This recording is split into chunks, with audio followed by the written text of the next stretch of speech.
ये जो एफआईआर आप मेरे हाथ में देख रहे हैं, ये उन टीचर्स पे हुई है जो दिल्ली चलो आंदोलन के तहत दिल्ली तो आए अलग-अलग राज्यों से, लेकिन उन पर एफआईआर कर दी गई। एफआईआर किस बात की? एफआईआर इस बात की कि उन्होंने कोशिश की कि सरकार तक अपनी बात पहुंचा पाएं। एसएससी फेज 13 एग्जाम को लेकर पूरा विवाद शुरू हुआ, लेकिन जो चिंगारी है वो भड़कती भड़कती इतनी ज्यादा उसने आग पकड़ ली कि पूरे शिक्षा व्यवस्था से एक लड़ाई सी शुरू हो गई। और उस शिक्षा व्यवस्था की लड़ाई के 3 मुख्य चेहरे हमारे साथ इस वक्त मौजूद हैं। अभिनय मैथ्स जिन्हें आप जानते हैं, चर्चित टीचर हैं, वो मौजूद हैं। साथ ही साथ राकेश यादव सर मौजूद हैं हमारे साथ और नीतू मैम मौजूद हैं। बहुत कुछ देखना पड़ा है पिछले 2 दिन के अंदर। मैं शुरुआत करूंगी अभिनय सर से ही। आह्वान किया था कि दिल्ली चलो का एक प्रोटेस्ट हम करेंगे, एसएससी के खिलाफ अपनी बात शांतिपूर्वक करेंगे, लेकिन ऐसा क्या हुआ कि ये एफआईआर अब झेलनी पड़ रही है? ये इसी बात का दुख ही है। और दिल्ली चलो का मतलब ये था कि देश भर से सारे शिक्षक जिनको पता है कि किन किन एग्जामों में क्या क्या धांधलियाँ इतने सालों से हो रही हैं, उन सबको हमने आह्वान किया था कि आप आएँ और हम शांतिपूर्ण तरीके से डीओपीटी के सामने, नॉट ओनली एसएससी, अपनी बात रखेंगे और उन्हें बताएंगे कि एसएससी जैसा आयोग क्या कर रहा है, रेलवे जैसा आयोग क्या कर रहा है। क्योंकि हम लोग लगातार इतने दिनों से ट्विटर यहाँ वहाँ मुहिम चला के देख चुके थे कि सरकार का कोई रिएक्शन नहीं आ रहा था। बट अब कमाल का जो रिएक्शन सरकार का आया है वो एफआईआर का आया है। जबकि इसकी जगह आना ये चाहिए था कि शिक्षक क्या चाहते हैं। हम लोग बेवकूफ़ नहीं हैं, इतने सालों से पढ़ा रहे हैं। अगर हम कोई आवाज़ उठा रहे हैं तो इसका मतलब उस बात में कोई दम होगा। हम तो बल्कि इनकी ख़राब एजुकेशन पॉलिसी की वजह से ही हम लोग टीचर बने हैं। अगर ये लोग 12th क्लास तक सही तरीके से पढ़ा दें गणित, तो हम लोगों को अलग से बच्चों को सरकारी नौकरी की तैयारी करने के लिए गणित पढ़ाने की ज़रूरत नहीं है। तो इनको पूछना चाहिए था कि भाई बताइए, 4 लोगों से पूछ लेते, 2 लोगों से पूछ लेते, 5 लोगों से पूछ लेते कि आप क्यों ये आवाज़ उठाना चाहते हैं। तो ये एक लोकतांत्रिक देश में बहुत दुख की बात है कि जहां आवाज़ उठे तो उस आवाज़ को अपना पुलिस प्रशासन का इस्तेमाल करके दबा दीजिए। ये मत जानिए कि वो आवाज़ उठी क्यों है। बहुत सारी धांधलियां जब संगठित होके, बहुत सारे इशू संगठित होके, कोई एक इशू नहीं था। पहले सिर्फ एक इशू हुआ करता था, एग्जाम लीक, तो चलिए दोबारा एग्जाम कराओ। इस बार हमें क्यों इस तरीके से आवाज़ उठानी पड़ी? क्योंकि इशू इतने ज़्यादा थे कि लीक भी हो रहा है और गलत क्वेश्चंस भी आप पूछ रहे हैं, फॉर्म भरा के सालों तक आप एग्ज़ाम नहीं ले रहे हैं, फिर रिजल्ट में गड़बड़ियाँ हैं कि आप ओवर एज लोगों को क्वालिफाइड कर दे रहे हैं, और फिर फाइनल रिजल्ट में आप गलत सवाल पूछ के मार्क्स टू ऑल कर दे रहे हैं। तो इतनी ज़्यादा समस्याएं थी कि बात करते कैसे। तो हमने कहा कि ये बात अब डायरेक्ट करनी पड़ेगी, डीओपीटी मिनिस्टर साहब से पूछना पड़ेगा कि 11 साल से आप हैं, आपने सिस्टम को सुधारने में क्या योगदान दिया है। बल्कि ये एग्ज़ाम सिस्टम इतना डिग्रेड हो चुका है, तो आपका ध्यान इस कदर नहीं है, तो बस ध्यान दिलाना था उनको।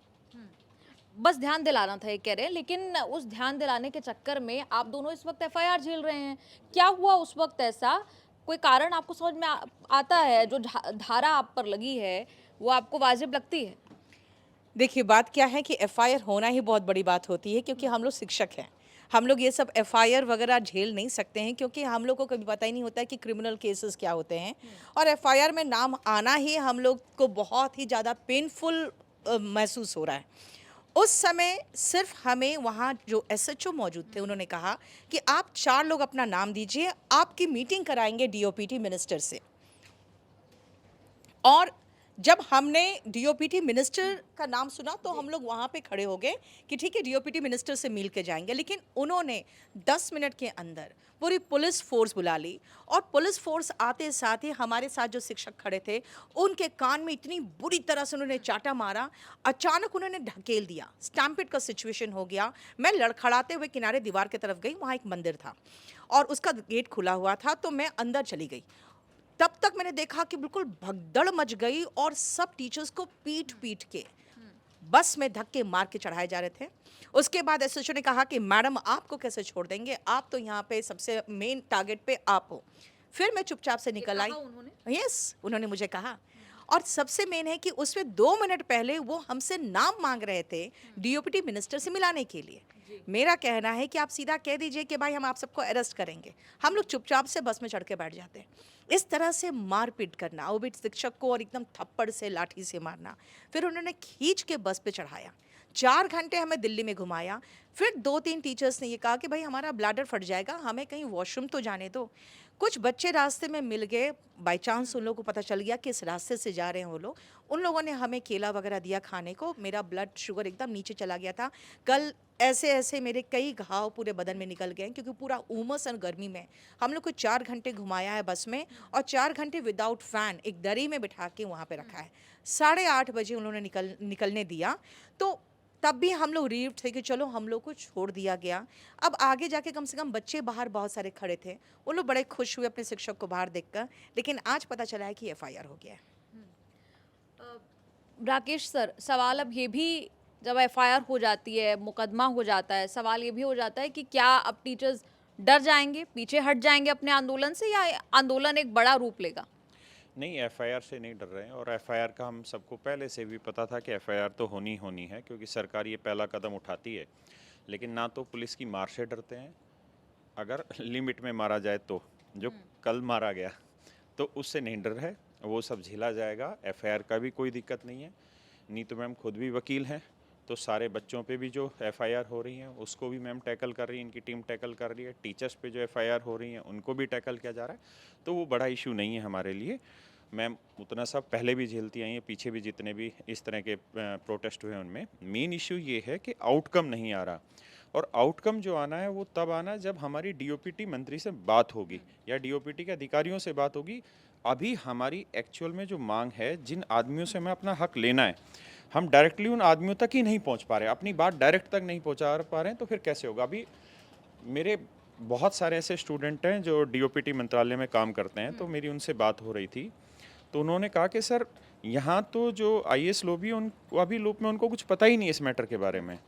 लेकिन सोशल मीडिया पे आंधी चली हुई है, सांसद आपकी वीडियो शेयर कर रहे हैं, आप कह रहे हैं सरकार को पता नहीं है, डीओपीटी मंत्री को पता नहीं है। कह रहे हैं कि सर ये तो सर पुलिस ये कर रही है कि आपको यहाँ से उठा के यहाँ से उठा के यहाँ, ये तो पुलिस खेल रही है आपके साथ। अभी आपका रिप्रेजेंटेशन हमारे पास तो आया ही नहीं, हमारे पास तो किसी पुलिस की तरफ से इस तरह से कोई भी इन्फॉर्मेशन ही नहीं है। तो मेरा सवाल दिल्ली पुलिस से यही है, सवाल नहीं, हाथ जोड़ के प्रार्थना है, आप एफआईआर किया, हम स्वागत करते हैं, हमारे साथ जो बदसलूकी हुई स्वागत करते हैं। बस एक काम तो दिल्ली पुलिस करा ही सकती है कि जिनसे हम मिलने गए थे एटलीस्ट हमें उनसे मिलवा तो दिया जाए। सिर्फ 4 लोग जा रहे थे मिलने के लिए, वो 18 से 20 सेकंड का एक टाइम था जिस समय पे ये तय हो गया था कि आप 4 लोगों को भेज रहे हैं, और हम भी श्योर हो गए थे कि 4 ही लोग जाएंगे। लेकिन उस 18 से 20 सेकंड के इंटरवल पे एक आंधी आती है पुलिस की, और उसमें बहुत सारे पुलिस वाले होते हैं, और आप जानते हैं फोर्स के आदमी का हाथ कितना मजबूत होता है। और जो पढ़ाने वाले टीचर हैं वो सब, मैं तो किसान का बेटा हूँ, तो हमें तो मिट्टी का रंग पता है और हमने तो धूप गर्मी झेली हुई है। लेकिन नीतू मैम हो, अभिनय सर हो, ये लोग तो एसी में रहने वाले लोग हैं। मैम को कहाँ से धकेल के खींच के लाए हैं। इतने टीचर, उनके कानों पे ऐसे झापट लगे हैं, 3-3 दिन तक सूजे रहना उनको, तो उनकी क्या हालत होगी। लेकिन चलिए वो सब भी झेला जाएगा। अब असली लड़ाई ये है कि अब हमारी आवाज़ वहाँ तक पहुँची या नहीं पहुँची हमें नहीं पता। अब या तो ये सरकार का काम है कि हमारी मुलाकात कराए उन अधिकारियों से, उन डीओपीटी मंत्री से, कि हम अपनी बात वहाँ रख पाएँ। तो अभी तो हम अपने आंदोलन के बिल्कुल आरंभिक चरण पे भी ठीक से नहीं पहुँचे हैं। तो आंदोलन आगे कहाँ जाएगा वो तो बहुत देर में हम बता पाएंगे, जब हमारे सामने हमारी सारी सिचुएशन क्लियर हो जाए। लेकिन अभी तो हम ये कह रहे हैं कि अभी हमारा रिप्रेजेंटेशन डीओपीटी मंत्री के सामने तो जाए, कम से कम मांग रखने में क्या ही बिगड़ जाएगा सरकार का। जी नीतू मैम, क्योंकि आप एक वकील भी हैं, जो धाराएं आप पर लगी हैं, सही मानती हैं उन्हें? कहाँ तक जायज़ हैं वो धाराएं? देखिए, कौन सी धाराएं हैं ये भी बता दीजिए। जो धाराएं हैं वो ऐसे आज सच सीवियर धाराएं नहीं हैं, लेकिन मैं मानती हूँ कि पुलिस तो कुछ का कुछ भी बना सकती है। आपको अच्छे से पता है कि बाद में धाराएं जोड़ी भी जाती है, हटाई भी जाती है, और पुलिस किस तरह से रिप्रेजेंट करती है केस को कोर्ट में वो भी देखा जाएगा। तो अभी तो खैर कहानी शुरू हुई है और बहुत कुछ बाकी है। जहाँ तक हम लोगों का मार खाने का बात है, मैं बता दूँ आपको मैम कि हमारे बच्चे सेंटर्स में मार खा रहे हैं, तो चलो हम भी मार खा लिए। उन लोगों ने जो कष्ट झेला, कहते हैं जो बच्चे झेलते हैं कष्ट, माँ बाप चाहते हैं कि उनको कष्ट ना हो, हमें कष्ट हो जाए, भले हमें कोई भी कुछ कर ले। तो हम लोगों को जो पिटाई पड़ी है, तो उससे ज़्यादा पिटाई मेरे बच्चों को पड़ रहा है। सेंटर्स पे बाउंसर्स मार रहे हैं उन्हें, और रोज का हो रहा है ये। और रोज हो रहा है। अगर वो थोड़ा हल्ला करते, हमारा माउस नहीं चल रहा है, मेरा स्क्रीन ब्लैंक हो गया, ये बाउंसर्स भी वेंडर्स द्वारा वो बाउंसर्स ने बाउंसर्स को, वेंडर्स नहीं, जो सेंटर्स है बहुत छोटे छोटे सेंटर्स, 10-10 ये कंप्यूटर के सेंटर्स बना लिए हैं लोगों ने, और वहाँ पे एक एग्ज़ाम हो रहा है जहाँ पे सर्वर ठीक से नहीं चल रहा है, स्क्रीन नहीं चल रहा है, माउस नहीं चल रहा है, पेन बिल्कुल 50 पैसे का पेन दे रहे हैं, उनके पास रफ शीट नहीं है, पंखा नहीं चल रहा है, माउस क्लिक नहीं कर रहा है ठीक से, और वो जब हल्ला मसार मचाते हैं, क्योंकि 2 साल तैयारी करने के बाद वो 1 घंटा उसके लिए बहुत क्रूशियल होता है, जिसमें वो एग्ज़ाम दे रहे होते हैं, एक एक सेकेंड इंपॉर्टेंट होता है, उनके 5-5 मिनट तक स्क्रीन ब्लैंक हो जा रहे हैं और टाइमर उधर पीछे चल ही रहा है। तो ऐसे कंडीशन में जब वो हल्ला मचाते हैं तो उनको बाउंसर्स पीटते हैं। इनफैक्ट कई बार ऐसा हुआ कुछ सेंटर्स में कि बच्चों को बंद करके 9 बजे तक छोड़ दिया गया कि तुम लोग यहीं मरो और हम लोग कुछ नहीं करेंगे। कई बार तो बच्चे बाहर खड़े हैं लाइन में और उन लोग सेंटर्स बंद करके भाग गए, कितनी भीड़ है, हम लोग नहीं संभाल सकते, एग्ज़ाम कंडक्ट नहीं हो सकता। तो ऐसे परेशानियाँ वो टीसीएस के समय में नहीं थी। देखिए, टीसीएस हमारा कोई सगा नहीं है, टीसीएस की भी बहुत सारी खामियां थी जो हम उठाने गए थे। अब एक आपने 2 लाइन सुना होगा कि गए थे नमाज बख्शवाने, रोज़े गले पड़े। हम लोग, यही हाल हुआ है हम लोग का। 2 से 3 प्रॉब्लम्स थी जो हम लोग उठा के गए थे एसएससी के पास कि ये समस्याएं सुलझाई जाए। अब हम लोग क्या लड़ाई लड़ रहे हैं, तो बहुत छोटी छोटी, पंखा होना चाहिए, माउस दे दो ढंग का, सर्वर ढंग का चल जाए। मैम, हम लोग डिजिटल इंडिया में जी रहे हैं, इतनी छोटी चीज़ों का डिमांड करना भी लगता है जैसे हम लोग कितने गरीब हैं और कितने बिल्कुल गए गुजरे परिवार से। तो ये सब चीज़ों के लिए बच्चे जो रो रहे हैं और फिर पिट रहे हैं, तो चलिए ठीक है, अगर ये एफआईआर के बाद अगर हमारी मीडिया भी इन बातों को उठा के कम से कम डीओपीटी से 5 मिनट का हमारी मीटिंग करवा दे ताकि हम बच्चों की समस्या रख सकें, तो हमें लगेगा चलो लाजमी है ये भी। जी। अभिनय सर, आपसे भी जानना चाहूँगी कि कल जब तमाम टीचर्स पर धक्का मुक्की हुई, घसीटा गया, मंदिर से आपको लाया गया बाहर निकालकर, सबने वो तस्वीरें देखी। जब एक गुरु को चोट पहुंचती है तो शिष्य के दिल में भी दर्द होता है। किसी स्टूडेंट्स की तरफ से आपको बहुत ज़्यादा सपोर्ट देखने को मिला, सोशल मीडिया पर बहुत। उतने बच्चे नहीं थे, अगर देखा जाए तो उस वक्त तक उतने बच्चे नहीं थे, बट जब बच्चों के पास वो वीडियोज आई कि टीचर्स को किस तरीके से मारा जा रहा है, तब फिर वहाँ बच्चे इकट्ठे हुए और सीजीओ कॉम्प्लेक्स पे बच्चे गए कि भाई हमारी मुलाकात कराओ। तो मैं खुद भी कल सीजीओ कॉम्प्लेक्स में अंदर गया था, जहाँ पे ये कह के अंदर ले जाया गया कि आप इन बच्चों को बोलिए कि बाहर वेट करेंगे और आपको चेयरमैन साहब मिलेंगे। और जब अंदर जाते हैं तो चेयरमैन साहब नहीं मिले, और वो मिल भी नहीं सकते थे क्योंकि जो पहली 2 मीटिंग में उन्होंने वादे किए थे उस पर कुछ भी खरा नहीं उतरे, तो वो कैसे फेस करते, तो उस पर कोई बात नहीं। जब हमने अंदर जाके अपनी बातें कहीं तो इतने उलूल जुलूल जवाब मिले डायरेक्टर से जिसकी कोई हद नहीं है। जैसे आपको पता हो, ये जो सारी लड़ाई ने बड़ा रूप लिया है, लड़ाई तो पहले से चल रही थी, रेलवे का मुहिम चल रहा था, सर ने चलाया, और भी बहुत सारी मुहिम लगातार इतने साल से चली रही हैं। ये जो अचानक से इतनी बड़ी हुई मुहिम, उसमें क्या हुआ कि एसएससी फेज एक्स के एग्जाम में एडीक्यूटी एक नया वेंडर एसएससी ने लिया है। अब वो वेंडर इस कदर गलतियां कर रहा है कि 25 तारीख को 70% पेपर रिपीट हो गया। सोचिए, तो इस पे डायरेक्टर साहब का कहना है कि ये तो बहुत अच्छी बात है कि पेपर रिपीट हो गया, क्योंकि बच्चों ने 24 तारीख वाला पेपर देखा होगा, उन्होंने सोचा होगा ये आ गया, अब ये नहीं पढ़ेंगे, और हमने वही पूछ के सरप्राइज दे दिया। ये एक आईएएस ऑफिसर के शब्द हैं, आप सोचिए। ये आपको जवाब दिया गया? जवाब दिया गया। मैंने कहा आप ये जब तक गलत सवाल आपके बंद नहीं होंगे, जब तक आप 100 रुपये वसूलते रहेंगे। तो उन्होंने कहा आप ये शब्द वापस करिए कि हम वसूल रहे हैं, पैसा हमारे पास नहीं जा रहा है, ये सरकार के पास जाता है, उससे रोड बनती है, यानी कि। तो मैंने उनको बोला डायरेक्ट, मैंने कहा आप 100 सवाल गलत पूछिए ताकि भारत की सारी रोडें बन जाएं। गलत पैसा कमाने के भी तो बहुत तरीके हैं। आप अभी जो चलान रोड पे स्पीड लिमिट का काट रहे हैं, आप क्या करिए, हर 2 किलोमीटर पे स्पीड लिमिट बदल दीजिए, कहीं 30 रखिए, कहीं 40, आदमी कंफ्यूज होगा, और एक कंफ्यूजन पे आप 50,000 का चलान काटिए, कितना आगे निकल जाएगा देश। ये सब करिए अगर आपको ऐसे ही पैसा वसूलना है, ये पैसा वसूलने का तरीका है।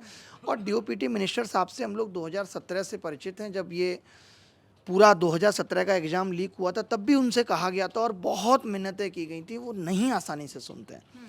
वो डायरेक्ट पीएम साहब को रिपोर्ट करते हैं, उनको फ़र्क नहीं पड़ता कि पूरा एग्ज़ाम सिस्टम कितना बर्बाद हो गया है। और इसका सीधा सीधा एक ही है, देखिए, सरकार, आयोग और एजेंसियां, ये सबकी मिली भगत है और सिर्फ पैसा कमाने के जरिए हैं। ये लोग बच्चों के सेंटर 600-600 किलोमीटर दूर डाल के उनसे बस्ता रखने के 100-100 रुपये वसूल रहे हैं। इस पे जब हमने कहा आपने इतनी दूर सेंटर दे दिया, तो बाबूजी ने हमें कहा कि हमारे टाइम पे तो स्लीपर भी नहीं होता था, जनरल में धक्के खा के एग्जाम दे के आया करते थे। तो बोल दो कि भारत 30 साल पीछे जा चुका है। ये क्यों कह रहे हो कि भारत ने बहुत तरक्की की है, डिजिटल इंडिया आ गया, पिछले 10 सालों में भारत ने बहुत ऊंचाइयां छुई हैं। आगे एसएससी सीजीएल का भी एग्जाम आने वाला है और उसको लेकर बहुत ज़्यादा चर्चा है क्योंकि बड़ा एग्जाम है। अगर ऐसा प्रेसिडेंट सेट होगा जैसा अभी पोस्ट फेज 13 के एग्जाम में हुआ, तो चिंताएं लगातार एसएससी सीजीएल को लेकर भी बढ़ रही हैं। इससे 10 गुना ज़्यादा कब स्टूडेंट से शुरू है वो एग्जाम? 13 अगस्त अभी आने वाला है। आने वाला है। इससे 10 गुना ज़्यादा बच्चे उसमें अपियर होते हैं, CHSL में और ज़्यादा अपियर होते हैं। वो बिल्कुल संभाल नहीं सकती ये एडिक्विटी। दूसरी बात है, एडिक्विटी के जो सिस्टम है, इनके पास अपना इंफ्रास्ट्रक्चर तक नहीं है, अपने इनके पास लैब्स नहीं है। इनके ऐसे दूर दराज गाँव में और ऐसे खेतों में इनके सेंटर्स है जहाँ पे सर्वर नहीं चल रहा है ठीक से, वहाँ नेट प्रॉब्लम्स है। तो आप को वहाँ जाके महसूस होगा कि हम कहीं से भी डिजिटल इंडिया में नहीं हैं। हम डिजिटल इंडिया को ज़बरदस्ती गांव के इंडिया में लाने की कोशिश कर रहे हैं, तो वो कहीं से पॉसिबल नहीं है। और मैम मैं आपको बता दूं, अभिनय सर और राकेश यादव सर और मैं, हम लोगों ने कहीं से भी बच्चे नहीं बुलाए थे। हम लोग सिर्फ टीचर्स इकट्ठे हुए थे कि हम लोग जो पढ़े लिखे टीचर्स हैं, समझदार है, घर परिवार वाले टीचर्स हैं, हम लोग बहुत जिम्मेदारपूर्ण तरीके से बिहेव करेंगे अगर हम असेंबल भी होंगे तो।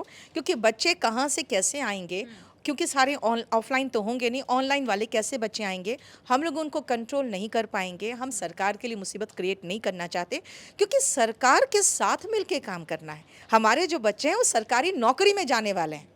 हम लोग कोई प्राइवेट जॉब या हम लोग कोई अपोजिशन में तो नौकरी नहीं दिलवा रहे हैं। तो हमें उनको भी ऐसा रखना है कि उनके खिलाफ भी कोई FIR ना हो। आज सुनने में आ रहा है कुछ स्टूडेंट्स के खिलाफ भी FIR हो गए। तो सबसे बड़ी समस्या है कि सरकार के साथ मिलकर काम करना है।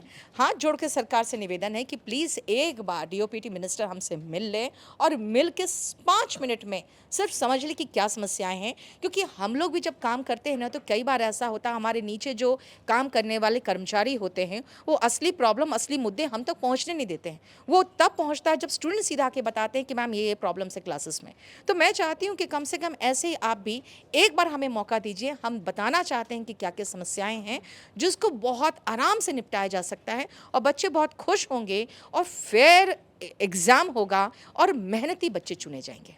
जी अच्छा, अभिनय सर, जो FIR है उसमें FIR जिन टीचर्स पे किए गई, उसके नीचे जो वर्णन किया गया कि क्या क्या उस दिन हुआ, उसमें आपका नाम लिखकर ये बात कही गई है। इसलिए कह रही हूँ कि टीचर्स और अभिनय नाम के शख्स स्टूडेंट्स को सरकार की नीतियों के खिलाफ नारेबाजी के लिए उकसा रहे थे, प्रोवोक कर रहे थे। सरकार की नीतियां अगर खराब हैं तो उनको नहीं बताया जाएगा। कौन बताएगा कि सरकार की ये नीति खराब है, एग्जाम सिस्टम खराब है? ये वो लड़के हैं जो आगे आने वाले देश को 30 साल तक देखेंगे, और ये वो मंत्री हैं जो हो सकता है अगले 5 साल देखेंगे या 7 साल देखेंगे। इतना ही अंतर है। तो सोचिए किसको प्रायोरिटी मिलनी चाहिए। और इन सबके पास अपने लोग हैं, एक प्राइम मिनिस्टर, एक DOPT मिनिस्टर। ये लोग इतने बड़े बड़े लोग हैं जिन पे कई 100 लोगों की टीम है जो ये बताती है कि देश के अंदर क्या चल रहा है। अब ये इनके ऊपर निर्भर करता है कि इस बात को इग्नोर कर दीजिए, इस बात को आवाज़ मत उठने दीजिए, इस आवाज़ को दबा दीजिए। वरना 25 टीचर अगर थे भी तो आप कह देते जी 21 टीचर आप चले जाइए, 4 टीचरों को मिला देंगे। टीचरों को भी अपनी इज्जत प्यारी होती है। ऐसा नहीं कि कोई टीचर ज़बरदस्ती करेगा किसी से। आपने ये भी बयान देखा होगा कि मेरे साथ बहुत बदसलूकी की गई और गलत शब्दों का इस्तेमाल किया गया एक पुलिस वाले के द्वारा। देखा होगा आपने वीडियो। तो हमने उसके बाद भी कुछ नहीं कहा। हमने कहा ठीक है भाई, आपने उस मोमेंट पे बोल दिया। मैंने उस चीज़ को भी हंसते हुए लिया कि कोई बात नहीं, अभी हमारा पर्पज बच्चों का हित है। हमने अपने पर्सनल ईगो, पर्सनल सम्मान, इनफैक्ट सेल्फ रेस्पेक्ट को भी पीछे रख दिया है बच्चों के हितों के लिए। लेकिन इनको ये लगता है कि शिक्षक राजनीति कर रहे हैं। मैं तो कहता हूँ आप यही समझ लीजिए, शिक्षक राजनीति कर रहे हैं, आप भी कर रहे हैं, हम भी कर रहे हैं। इसी नाते जवाब दे दीजिए। जवाब देने की हालत तो ये है कि अगर विपक्ष में भी कोई नेता सवाल पूछ रहा है तो सोल्यूशन वहाँ भी नहीं हो रहा है। आप बताइए कि मानसून सत्र में इतने सारे सवालों पे सवाल उठे, अब बस आप सवाल उठा सकते हैं और उसके बाद चुपचाप बैठ जाइए। ऑनलाइन में भी यही हो रहा था। ट्विटर पे हम लोगों ने खूब आंदोलन किए, खूब ट्विटर कैंपेन किए और सरकार तक सारी बातें पहुंचती हैं। और नहीं पहुंच रही तो ये भी सरकार की विफलता है कि सरकार को पता ही नहीं है कि जनता किस चीज़ से परेशान है। कौन जिम्मेदार है इसके लिए? घर पे अगर बच्चा रो रहा है, बाप को ये पता ही नहीं है कि दूध खत्म हो गया है, कौन जिम्मेदार है? बताइए। अगर हम ये सोचते रहे कि नहीं सरकार को तो पता ही नहीं चल रहा है कि देश में हो क्या रहा है, सब पता चल जाता है, सरकार को इतना पता चल जाता है और मीडिया चैनल्स को कि ये लोग सरकार बनने से 15 दिन पहले बता देते हैं एग्जिट पोल में कि किसकी सरकार बनने वाली है। और अभी भी बड़े बड़े नेताओं ने कह रखा है कि जल्दी हमारी हर राज्य में सरकार होगी। इनको आगे वाले 20 साल का अपना फ्यूचर दिख रहा है और एक बच्चा जो कि नौकरी के लिए तरस रहा है उसके ऊपर, इसमें गलत क्या है आप मुझे बताइए। ये देश सबका है, हमारा आपका। सरकार को सरकार चलानी है और सरकार को चलाने के लिए कुछ लोग चाहिए जो बेहतरी सरकार चला सकें। लेकिन प्रॉब्लम क्या है, एक तो सरकारी नौकरी वैसे ही कम है। क्यों कम है? क्योंकि प्राइवेट इंडस्ट्री कम है। सरकारी नौकरी इसीलिए होती है ताकि प्राइवेट चीज़ों को मैनेज किया जा सके, वो कम है। अब बात आती है कि जो कम है उस कम का भी 10% सही लोगों को नहीं मिल रहा, तो हम जैसे लोग क्यों ना आवाज़ उठाएं? आप बताइए, इनके पास, मेरे पास, किसी के पास, हमारे पास क्या है? और हम लोग तो वैसे भी हैं कि यार हमें बहुत ऐसा कोई चाहत भी नहीं है। हमने वो दौर भी ठुकराए हैं जब हम लोग भी 300 400 500 1000 करोड़ बना के अकाउंट में डाल के और कहीं ऋषिकेश में रिसोर्ट लेके आराम फरमा रहे होते। हम तो उस रास्ते पे भी नहीं गए। अब बच्चों के हित की बात भी ना करें, हमने कोई रास्ता क्यों नहीं अपनाया? आज ये भी चाहते 1000 2000 करोड़ की फंडिंग लेके कंपनी चलाते, लेकिन क्यों? क्योंकि बच्चों के खिलाफ आवाज़ नहीं उठा पाते, इन्वेस्टर का इंटरफेरेंस आ जाता। ये सब चीज़ें त्यागने के बाद भी अब आवाज़ भी ना उठाएं तो क्या करें? जी। अ, राकेश सर, आप क्या कहेंगे? आखिरी बात अपनी सरकार से, बहुत चर्चा हुई, बहुत तस्वीरें देखने को मिली। मैं एफआईआर देख रही थी, उसमें ये भी लिखा गया कि कुछ लड़के, कुछ लोग पार्लियामेंट हाउस ब्रीच कर सकते थे। इससे सिक्योरिटी का मसला जो है वो ज़्यादातर बनता हुआ दिख रहा है इसमें मुझे। नहीं, इसमें था क्या मैम कि टोटली 30 आदमी थे टोटल। उन 30 के अलावा बाकी मीडिया पर्सन्स थे। अगर टोटल कुल मिला के गिनती करें तो 40 लोग थे मैक्सिमम, और उनमें सारे के सारे टीचर्स थे, एक भी सिंगल स्टूडेंट नहीं था। तो ये कहना कि हम किसी तरीके की कोई हरकत कर देते, पहली चीज़ कि हम सब वो लोग हैं जिनके यूट्यूब चैनल पे 8-8 10-10 मिलियन सब्सक्राइबर हैं। तो हम ऐसे लोग नहीं हैं कि जिनको वहाँ अननोन लोग हैं और जिनको जाके वहाँ कुछ हंगामा करना है। जिन लोगों ने, पुलिस ने जो हमारे साथ सलूक भी किया, तो उसके बाद वो पुलिस वाले हमसे सॉरी भी बोल रहे थे। क्यों? क्योंकि हमसे ही तो पढ़ के गए हुए हैं। हम जैसे टीचरों ने तो पढ़ा रखा है। जितने बच्चे तो सारे मुझे पढ़े हुए हैं, मैम से पढ़े हुए हैं, सर से पढ़े, तो सब ने सॉरी बोला। बस में बैठ बैठ के सॉरी बोला कि करें क्या सर, हम भी अपनी नौकरी कर रहे हैं। और वो जितने सपोर्ट कर सकते थे कर रहे थे। तो ये तो सरासर मतलब बेहुदगी है कहना कि वहाँ कोई भी गलत हरकत हो सकती थी, बिल्कुल नहीं हो सकती थी। उन्होंने खुद आश्वासन दिया कि ठीक, हम साहब से बात करते हैं, अफसर से बात कर रहे हैं, डीसीपी साहब से बात कर रहे हैं और 4 लोगों को परमिशन देंगे। मैंने कहा कि 18-20 सेकंड का टोटल टाइम लगा था इस परमिशन की बात करने में, और इतने में ही सब कुछ हो चुका था। दूसरी चीज़ ये है कि हमारा पहला काम ये था कि हम पूरे भारत के युवा को एक साथ अपनी आवाज़ पहुंचा दें। हमने पहुंचाई, हमने मीडिया न्यूज़ चैनल तक पहुंचा रही। अभी भी हम वही काम करने लग रहे हैं। अब जो गेंद है ना, वो हमारे पाले में नहीं है, वो गेंद है सरकार के पाले में, वो गेंद है डीओपीटी मंत्रालय के पाले में। अब डीओपीटी मंत्रालय क्या जवाब देता है, इसके ऊपर हमारा एक्शन रहेगा। अगर जैसे इस समय बहुत सारे बच्चे इसलिए बैठे हुए हैं, अपने घरों पे भी परेशान हो रहे हैं, कुछ बच्चे जंतर मंतर पे भी इकट्ठे हो रहे हैं सुबह से, वो ये समझ नहीं पा रहे कि आगे करना क्या है। टीचर गाइड नहीं कर पा रहा है। टीचर गाइड इसलिए नहीं कर पा रहा क्योंकि टीचर ने अपने हाथ से बॉल सजा धजा के डीओपीटी की तरफ फेंक दी है। वो फेंकी है सोशल मीडिया के थ्रू, आप जैसे मीडिया न्यूज़ चैनल के थ्रू। अब डीओपीटी मंत्रालय जवाब देगा कि उनको क्या करना है क्या नहीं। और दूसरी चीज़ ये है कि ये जितने भी टीचर्स हैं, जैसे बहुत सारे सोशल मीडिया हैंडल ऐसे हैं जो अब एंटी कैंपेनिंग भी हमारे स्टार्ट करने लग गए हैं। अभी मैं देख रहा था कि मुझे लगता है कि शायद कल ट्रेन भी कराएंगे ये लोग, कुछ अपोजिशन जो हमारे अपोजिट हैं, जो कोचिंग को कोचिंग माफिया बोल रहे हैं वो। तो उन सबको हम ये कहना चाहते हैं कि जितने भी लोग ये प्रोटेस्ट में थे ना, ये एक भी सिंगल ऐसी कंपनी नहीं थी जो फंडेड कंपनी हो। ये सारे वो लोग थे जो अपने दम पे पैदा हुए, जिन्होंने बिल्कुल जीरो से धीरे धीरे आगे बढ़े। और मैं खुद एक्साइज इंस्पेक्टर की पोस्ट पे सिलेक्टेड रहा, ठीक है, इसी भारत सरकार में सिलेक्टेड। उससे पहले दिल्ली सरकार में टीचर थे। तो हम वो नहीं है कि जो बिना किसी क्वालिफिकेशन के यहाँ बैठे हुए हैं। आज के समय में जितनी भी ऐसी एजुकेशनल कंपनियां हैं, एडटेक हैं, जिन्होंने फंडिंग ले रखी है, एक भी फंडिंग कंपनी का ओनर बाहर आके जबान नहीं निकाल पाया, एक भी सिंगल आदमी आके बोल नहीं पाया है, या कुछ जो लेने वाले हैं वो भी नहीं निकाल पा रहे हैं। तो यहाँ तो वो वाला सवाल भी नहीं है जो अभिनय सर ने कहा। तो यहाँ तो ईमानदारी से काम होने लग रहा है। और अब हम तो बस एक चीज़ चाहते हैं, हमारी आवाज़ उन तक पहुँच गई है, कल शाम को सब तक पहुँची है। जब पूरा देश सुन रहा है, दूर दूर के गांव के बैठे हुए लोग फ़ोन करने लग रहे हैं, अरे भाई क्या हुआ, जिनको कोई पता भी नहीं होता। तो सरकार तक ये बात पहुंच गई है। सरकार को ये समझना होगा कि आप एक ब्लाइंड बच्चे को, एक अंधे बच्चे को जम्मू से सेंटर देते हैं एग्ज़ाम का दिल्ली, एक अंधा बच्चा जम्मू से दिल्ली आता है और जब वो दिल्ली आता है तब उसे पता चलता है कि उसका सेंटर बदल दिया गया है, दिल्ली नहीं, अब वो वापसी जाने लग रहा है। तो आप सोचिए क्या वो बच्चा देगा एग्ज़ाम? नहीं। अब आप ये सोचिए एक बच्चा है या एक बेटी है, लड़की है और वो राजस्थान की रहने वाली है, उसका एग्ज़ाम सेंटर डाल दिया गया अंडमान। अंडमान जाने का कितना खर्चा लगेगा? आज के टाइम में फ़्लाइट भी करेगा 20-25 हज़ार रुपये मिनिमम खर्चा लगेगा। एक बच्चा जो 99 रुपये का कोर्स नहीं ले पा रहा है, वो यूट्यूब पे पढ़ने लग रहा है। हमारे यूट्यूब पे सब्सक्राइबर क्यों हैं? कोई हम आप लोगों की तरह कोई न्यूज़ चैनल की बातें थोड़ी बताते, करंट अफेयर थोड़ी बताते, हम पढ़ाते हैं यूट्यूब पे फ्री खड़े होके वहाँ पे। तो बच्चा इसलिए हमसे 8-8, 10-10 लाख 80-80, 90-90 लाख जुड़ा हुआ 8-8, 9-9 मिलियन। अब सोचिए 25,000 रुपये एक बच्चा या बच्ची देगी और जो यहाँ से दिल्ली से जाएगा, राजस्थान से जाएगा अंडमान, कैसे पॉसिबल हो सकता है? उस भारत से, उस भारत के गांव से जहाँ आज भी लड़की को अकेले नहीं निकलने दिया जाता है, लड़की के साथ उसका भाई जाएगा या उसकी माँ जाएगी, और आप उससे उम्मीद कर रहे हैं कि एक लड़की वहाँ जाए और फिर एसएससी की तरफ से जवाब ये आता है कि हम अपने टाइम पे धक्के खा के जाते थे। अरे सर, आप अपने टाइम पे धक्के खा के जाते थे तो आप अपनी औलाद को भी तो एक दिन धक्के खिला दीजिए, एक दिन उनको भी तो भेजिए। भाई यहाँ जितने भी बच्चे हैं वो किस बैकग्राउंड के हैं?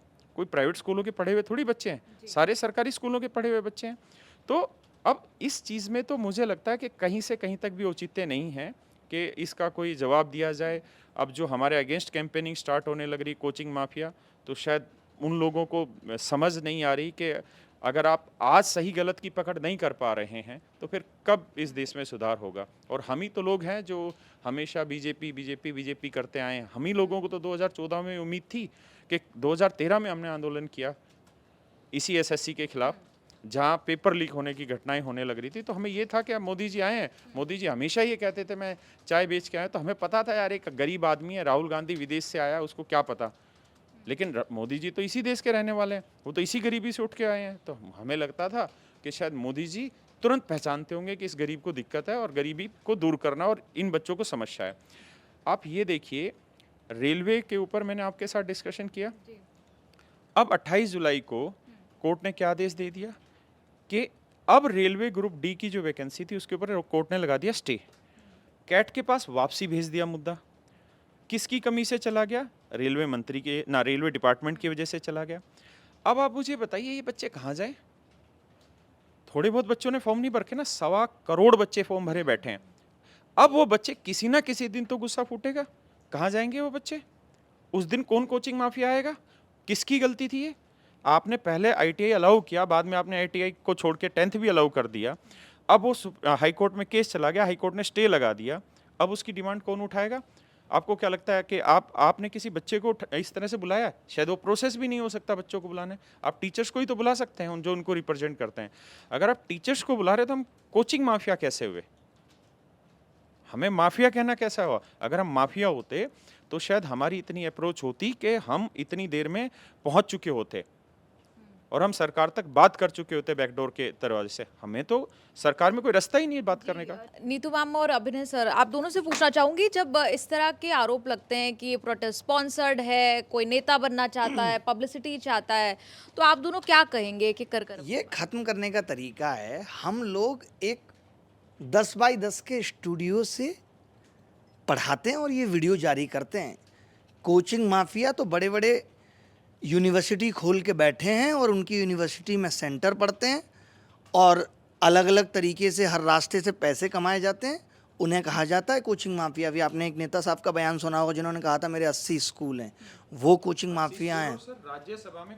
राज्यसभा में भी कुछ ऐसे मेंबर हैं और वो केवल बीजेपी से नहीं, दूसरी पार्टी जिनकी यूनिवर्सिटियां तक भी हैं।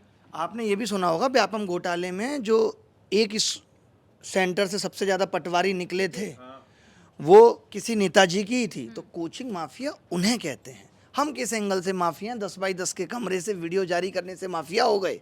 हमारे पास क्या माफिया का मतलब क्या है? हम लोग टीचर्स हैं मैम और बच्चों से जुड़े हुए हैं। उनके लिए सड़क पे उतरे थे कि कम से कम डीओपीटी तक पहुंच जाए। कोचिंग माफिया कह के सिर्फ उन लोग, सबसे मेन बात ये मुझे बताइए, कोचिंग क्यों बना? क्योंकि आप स्कूल में वो एजुकेशन नहीं दे पा रहे हैं जिस लेवल के आप क्वेश्चन पूछ रहे हैं एग्जाम्स में, यानी कॉम्पिटिटिव एग्जाम्स में। अगर आप उस खाई को पाट दीजिए तो हम तो ऐसे ही ख़त्म है। हम वो काम कर रहे हैं जो आपके स्कूल्स, आपके कॉलेजेस नहीं कर पाए। हम बच्चों को पढ़ा रहे हैं और पढ़ाने के बदले में बच्चे बहुत बहुत हाई फी नहीं दे रहे हैं। हम लोग कोई लाख सवा लाख फीस नहीं लेते हैं, यानी 499 1500 1000 रुपये में बच्चे पढ़ रहे हैं और उसमें भी वो बच्चे पे नहीं कर पाते हैं तो हम लोग उनको फ्री में पढ़ा देते हैं। और सबसे मेन चीज़ है कि हम लोग यूट्यूब में बहुत कुछ फ्री पढ़ा रहे हैं, लेकिन ये बच्चा एक एग्ज़ाम देने के लिए 20,000 रुपया खर्चा करके 1200 किलोमीटर दूर सेंटर में जा रहा है। वो जो सोपिया का लड़का था वो मेरा स्टूडेंट नहीं था, मेरे से पढ़ा हुआ था ऑनलाइन और यूट्यूब में पढ़ा हुआ था। वो बेचारा वहाँ से जब दिल्ली आया 2 दिन रहा है वो स्टेशन पे, और फिर जब मेरे पास आया तो मैंने उसको एक पीजी में रखवाया। एग्ज़ाम के एक दिन पहले पता चल रहा है कि उसका एग्ज़ाम कैंसिल हो गया है, उसका एडमिट कार्ड नहीं आया है। फिर पता चला एडमिट कार्ड उसका नहीं होगा क्योंकि उसमें फ़ोटो और सिग्नेचर अपलोडेड नहीं है। बेचारा यहाँ से जब चला गया अम्बाला तक पहुँचा तो पता चल रहा है कि उसका एडमिट कार्ड आ गया है। कहाँ का? तो यहाँ पे एक पवन गंगा करके सेंटर था जिसमें बहुत सारे टेक्निकल ग्लिचेस हुए। वहाँ से फिर उसे बता दिया गया कि तुम्हारा गाज़ियाबाद में है। उसके बाद वो रेडी हो गया एग्ज़ाम देने के लिए, तो पता चल रहा है कि नहीं, कल नहीं एग्ज़ाम, अब परसों है। वो तो खैर फ्री में हमारे यहाँ रह रहा था इसलिए उसको कोई प्रॉब्लम नहीं हुआ। अब उसके बाद एग्ज़ाम भी देने जब वहाँ गए हैं तो पता चल रहा है कि नहीं, आप जो स्क्राइब लेके गए हैं आप अपने स्क्राइब लेके नहीं जा सकते हैं, जिससे उसने रेपो बांध लिया था कि देखो हम लोग जिस स्पीड में मैं बोलूँगा, मैं जीएस में अच्छा हूँ, पहले मैं जीएस करूँगा। उसने पूरा अपने स्क्राइब को बता के रखा था कि पहले मैं क्या करूँगा, मैं कैसे करूँगा। वहाँ जाके पता चला उसे कि नहीं, आप अपने स्क्राइब लेके नहीं जा सकते हैं। 8th 7th पास बच्चे वहाँ पे, क्योंकि 10th लेवल का एग्ज़ाम था, 8 लेवल पास कोई बच्चा है उसको दे दिया गया। वो बच्चा बाहर उछलता कूदता जब बाहर निकला तो कहता है नहीं नहीं मैंने कुछ कुछ क्वेश्चन खुद भी कर दिया। अरे यार, ये वहाँ पे मजाक बना के रख दिया उन लोगों ने। तो सारे बच्चे बहुत परेशान हैं और मुझे महसूस होता है कि सरकार एक पिता की तरह होता है जिनको पता होना चाहिए कि हमारे बच्चों में क्या क्या परेशानियां हैं, और हम जब आप अपनी उनकी परेशानियों को चिल्ला चिल्ला के बोल रहे हैं, हर माध्यम से बोल रहे हैं, अपने यूट्यूब चैनल से बोल रहे हैं, आपके माध्यम से, सारे मीडिया के माध्यम से बोल रहे हैं, तब भी अभी तक हमारे पास कोई जवाब नहीं आया कि हाँ आइए बताइए क्या प्रॉब्लम्स है। उसके बदले में ये एफआईआर की कॉपी आ गई। जी, अभिनय सर, सोशल मीडिया पर कल से आज तक छात्रों की बात हुई नहीं हुई, लेकिन आप जरूर वायरल हो गए। सोशल मीडिया पे चर्चा होने लगी कि पुलिस को एकदम कन्फ्रंट करने वाले, पुलिस को जवाब देने वाले, वैसी आपकी तस्वीर और आइडेंटिटी बनती नजर आई। वायरल वाली बात कुछ नहीं है। मैं 2006 से 9 तक स्टैंड अप कॉमेडी कर चुका हूँ और मेरा सबसे पहला वीडियो आया था उस टाइम। तो आप लोग जब पता नहीं था कि सोशल मीडिया और यूट्यूब क्या है तब मेरे वीडियो आ चुके थे, ठीक है। तो ऐसा कोई वायरल वाली बात नहीं है। एक चीज, जब पुलिस वाले ने कहा कि आप मर्द होते तो वर्दी पहनते, तो आप उस वीडियो को देखना, ये सिर्फ हंसते हुए मुस्कुरा रहे थे उस समय। मैंने इन्होंने कुछ जवाब नहीं दिया। मैंने सोचा कि कोई बात नहीं, इस वक्त मोमेंटम ऐसा है, अपना इमोशनल इंटेलिजेंस लगाए और शांत रहे। मैं आपको सारी बातों का कंक्लूजन बताता हूँ। ये है, आगे आने वाले वक्त में आपको जाना है यहाँ से चंडीगढ़, आप ट्रेन टिकट करेंगी, 10 दिन में होगी नहीं, आप परेशान हो जाएंगी। फिर आप किसी एजेंट से कराएंगी, फिर पता चलेगा ट्रेन का प्रिंट आउट नहीं निकल रहा है, वो लेके आप जाएंगी, प्रिंट आउट निकल गया तो पता चलेगा आपने चंडीगढ़ की थी, आगरा की हो गई है, और ये आपको ट्रेन में बैठ के पता चलेगा। और फिर आप आगरा पहुंच चुकी होंगी, वहाँ से आपको फिर दूसरी ट्रेन नहीं मिल रही होगी, फिर आप रिफंड के लिए बोलेंगी, फिर जब आप ज़्यादा बोलेंगी तो रेलवे वाला अंदर से उस जगह में से हल्का सा हाथ निकाल के पिटाई कर देगा। ये सब एसएससी फेज के एग्जाम में हो रहा है। ये इतनी बड़ी समस्या है और कोई सोल्यूशन नहीं मिलेगा। आप चिल्लाती रहेंगी मेरी टिकट गलत हो गई, मुझे दूर भेज दिया गया, मैं जाना चंडीगढ़ चाहती थी। ये सब दिक्कतें हो रही हैं। आपके आखिरी उदाहरण से समझ आई आपकी जो सार था। वो परेशानी अब झेल लिया, जी। आपने मेंटली वो परेशानी को झेल लिया। जी, अब क्या होने वाला आगे? आंदोलन बड़ा रूप लेगा? आप कोर्ट जाएंगे? क्या होगा? मुकदमा होगा? क्या होगा? ये तो अब मैं आपको एक चीज़ बता देता हूँ, ऐड कर देता हूँ, आपके व्यूअर्स को बता देता हूँ कि कल जब हम वहाँ से आए तो डीसीपी साहब ने खुद कहा कि आप हमें 2 दिन का वक्त दीजिए और हम आपकी बात डीओपीटी तक पहुँचाते हैं और आपको बता देंगे। तो हमारा अभी वही है कि ठीक है, आप वक्त मांग रहे हैं तो 2 दिन और सही, तो 2 दिन बाद फिर देखेंगे। तो ऐसा कुछ नहीं है कि हम लोगों का काम ये आंदोलन करना है और हम इसके लिए कोई स्कीम बनाते हैं। नहीं, दिमाग में आया, बच्चों के साथ गलत हुआ, इमोशंस आए, यूट्यूब पे आके दिखा दिए, फिर चलो चल के बात कर लेते हैं, यही होता है। हम कोई विपक्ष तो है नहीं। खैर, विपक्ष से हमारा कंपैरिजन करना भी गलत होगा क्योंकि विपक्ष भी कम गिरा हुआ नहीं है।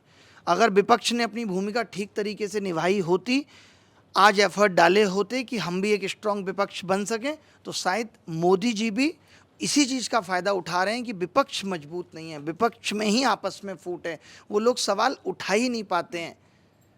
तो ये सब चीज़ें हैं। बाकी ठीक है, वक्त बदलता है और फिर बदलेगा, और हम लोग हिम्मत कभी नहीं हारी, अब तक जीवन में नहीं हारी। हम सब लगभग वहाँ से आए हैं जो जगह डाउनफॉल के भी नीचे से शुरू होती है। तो हमें ऐसा नहीं कि हमसे कोई कुछ छीन सकता है या कोई कुछ छीन लेगा। अगर शायद भगत सिंह, राजगुरु और गांधी साहब ने भी यही बात सोची होती तो आज हम आज़ाद देश के नागरिक नहीं होते। तो इसलिए हम लोगों को होप है कि अच्छा ज़रूर होगा कुछ। पहले भी हम लोगों ने बहुत सारे रिफॉर्म्स लेके आए, हिम्मत नहीं हारी, तभी शायद सीजीएल 2024 का रिजल्ट एक दिन पहले रिवाइज करना पड़ा था एसएससी को। तो हिम्मत रखनी चाहिए। बच्चों से भी यही कहूँगा कि समस्याएं हैं, सबको दिख रही हैं, सरकार को दिखाना और उन पर काम कराना हमारी प्राथमिकता है। धन्यवाद। जी, बहुत बहुत शुक्रिया राकेश सर, अभिनय सर और नीतू मैम। इस चर्चा पर आपकी क्या राय है, आप क्या सोचते हैं इसके बारे में, आप कमेंट्स में लिखकर ज़रूर बताएं।